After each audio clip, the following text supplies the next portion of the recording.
this module, you will learn about the discovery of cells.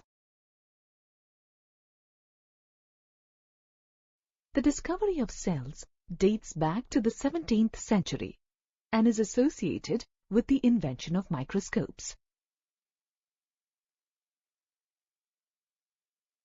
Marcello Malpighi, a microscopist, proposed that plants are made of tiny structural units called utricles.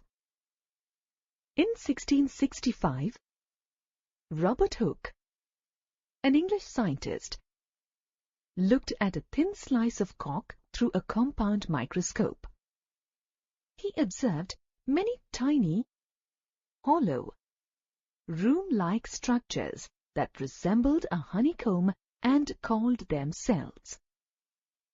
Hooke actually saw only the outer cell walls because cork cells are not alive. Leeuwenhoek, in 1674, discovered free-living organisms in pond water. Robert Brown, in 1831, discovered the nucleus in the cell. Purkinje, in 1839, coined the term protoplasm for the fluid substance of the cell. Two biologists, Schleiden, in 1838, and Schwann, in 1839, proposed the cell theory that all plants and animals are composed of cells. Rudolf Virchow, in 1855, further expanded the cell theory by saying omnis cellula est cellula, which means all cells arise from pre-existing cells. All living organisms are made of cells.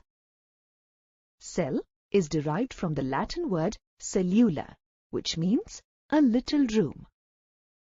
Plant and animal cells are too small and visible only under a microscope.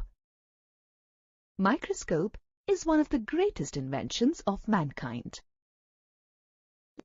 Let's see how a compound microscope works. The specimen to be observed is placed on a glass slide. Place a cover slip on it. The slide is then placed on the stage under an objective piece in the middle of the microscope. The light reflected from the mirror passes onto the object. From the eyepiece, a magnified image of the specimen can be seen. The side knobs are turned to get a sharper image.